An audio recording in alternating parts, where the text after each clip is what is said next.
Yeah. Tell me about this club that you're opening. Comedy club? Yeah.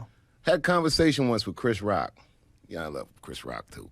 I love all comedians, but Chris and I were talking about, and this is an interesting question. I'm going to see how you feel about it. I said, how many seats are you optimal? Like, when you look at a crowd, how many people do you want to see out there where you feel like, I'm home?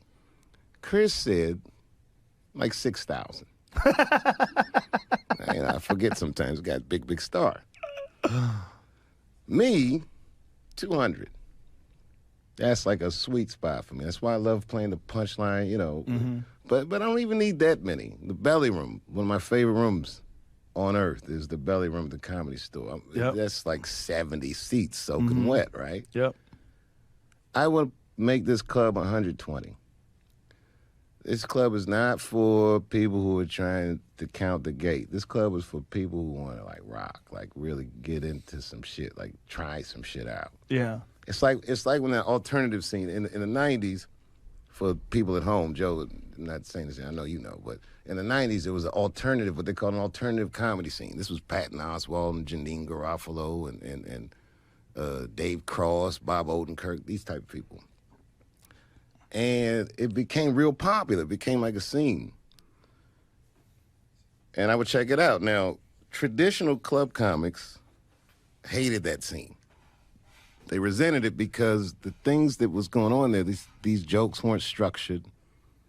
It was like a lab almost. People would go there and try shit out. What was interesting about it to me wasn't what the comedians were trying as much as it was the way the crowds would listen to them. Like, it was one of these setups, if you went there and just did your act, no matter how funny your act is, that's not what they wanted to see. What they wanted to see was someone take a chance.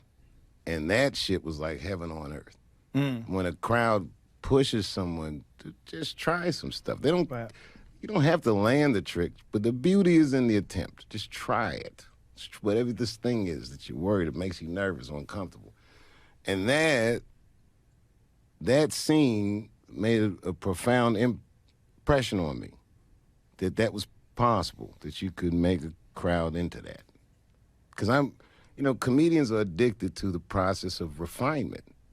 A guy like Seinfeld, he would never do a podcast because it's such a spontaneous, off-the-cuff endeavor. And his skill as a comedian, one of his super, super duper powers, Jerry Seinfeld, is like a well-refined comedian. He can take an abstraction and make it a refined piece. This scene didn't have any of that refinement. Seinfeld does that, but then he also does that comedians getting getting coffee show. Yeah. Where he's like a podcast. He's loose. I did that show. I enjoyed it, actually. We did it in D.C. What kind of car did you drive? A French piece of shit.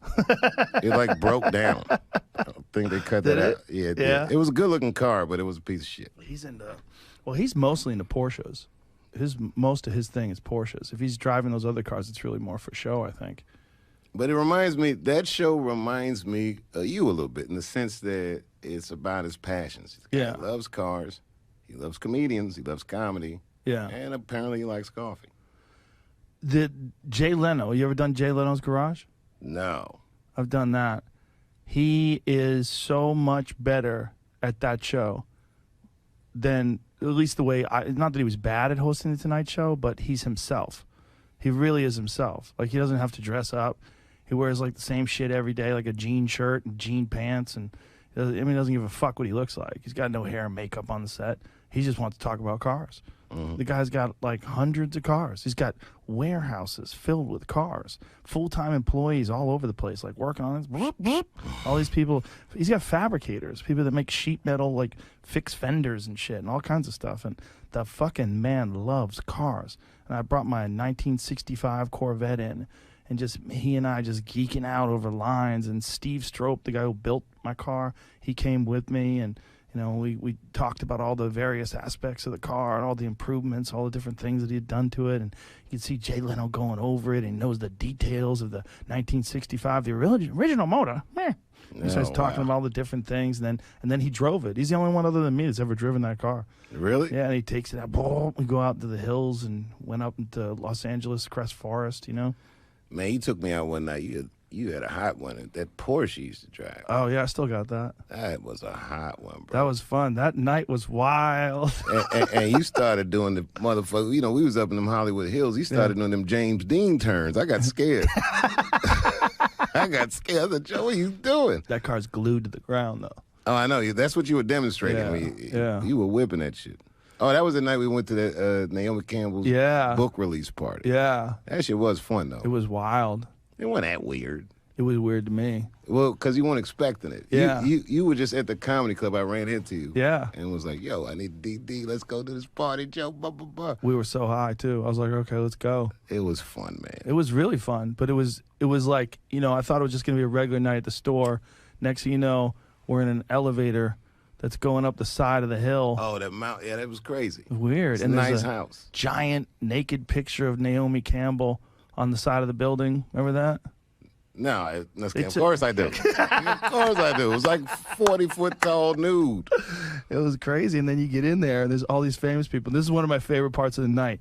We're sitting around, and you and I are talking. You go, man, I would not want to be famous like these people.